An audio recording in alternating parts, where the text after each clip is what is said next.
नमस्कार, शिक्षालय में आप सभी का बेहद स्वागत है। मेरा नाम है रेणु यादव। शिक्षा के मनोवैज्ञानिक आधार, साइकोलॉजिकल फाउंडेशन ऑफ एजुकेशन में आज हम पढ़ने वाले हैं पर्सनैलिटी क्या होती है।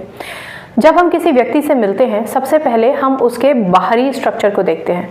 यहाँ बाहरी स्ट्रक्चर का मतलब है, आप उसको अगर सर से लेकर पांव तक देखेंगे तो आप अब आज के परिवेश में देखेंगे कि उसके बाल कैसे बने हुए हैं, वो दिखता कैसा है, क्या उसके चेहरे पर कॉन्फिडेंस है, उसने कपड़े कैसे पहने हैं, उसने जूते कैसे पहने हैं। ये अब हम अमूमन लोगों को देखकर और फिर उसके हिसाब से अंदाज़ा लगाते हैं कि उसकी पर्सनैलिटी क्या है। लेकिन वेशभूषा से अलग हटकर भी उसका कॉन्फिडेंस क्या है, उसकी बॉडी लैंग्वेज क्या है, वो आपसे बात करता है तो क्या वो आपसे आई कांटेक्ट लगा के बात करता है, आई कांटेक्ट करके बात करता है या नजरें इधर उधर चुराता है, उसका बॉडी लैंग्वेज क्या है, क्या उसके शरीर में या उसके किसी भी तरीके की बॉडी में एक्टिविटीज ज्यादा हो रही है या वो बिल्कुल सौम्य तरीके से आपकी बात सुन रहा है। कहने का मतलब है कि कई मापदंड होते हैं जिसके बेसिस पे आप सामने वाले का आकलन करते हैं। अगर आप व्यक्तित्व या पर्सनैलिटी की डेफिनेशन की बात करते हैं तो पर्सनैलिटी शब्द लैटिन वर्ड पर्सोना से निकल कर आता है। इसका मतलब होता है नकाब या फिर नकली चेहरा, ठीक है ना। आपने और हमने जब कॉलेज में अभिनय किया होगा तो कई बार हम नकली चेहरा या नकली वेशभूषा धारण करते हैं ताकि जिस भी व्यक्ति का किरदार हम निभा रहे हैं उस व्यक्ति के किरदार को हम अच्छे से निभा पाए।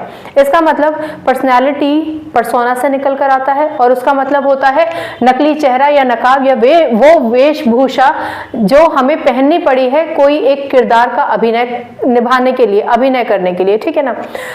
पर्सनैलिटी एक बहुत ही वाइड टॉपिक है। अब जब आप कोर्सेज करने जाते हैं तो पर्सनैलिटी डेवलपमेंट क्लासेस दिए जाते हैं।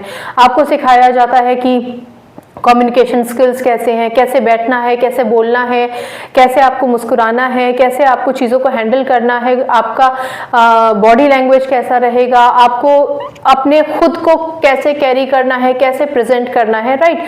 तो अब तो हमारी पर्सनैलिटी को ग्रूम करने के कई तरीके आ गए हैं। लेकिन अगर आप थियोरेटिकली देखना चाहें कि पर्सनैलिटी को हम किस तरीके से डिफाइन कर सकेंगे तो एक तो आपका है सामान्य दृष्टिकोण यानी कि जनरल अप्रोच। अब जनरल अप्रोच का क्या मतलब है?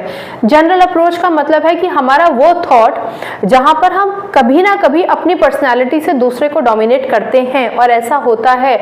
आप किसी भी वर्ल्ड में काम कर रहे हो, आप कोऑपरेट वर्ल्ड में काम कर रहे हो या किसी भी सेक्टर में, आपने देखा होगा कि वो व्यक्ति जो आपको डोमिनेट करना चाहता है उसकी पूरी पर्सनैलिटी को वो ऐसे बना के रखता है कि आप आधे से ज्यादा तो उसको देख के ही खुद ब खुद सरेंडर कर देते हैं कि हाँ ठीक है, ये जो कह रहे होंगे ये सही कह रहे होंगे, ठीक है ना।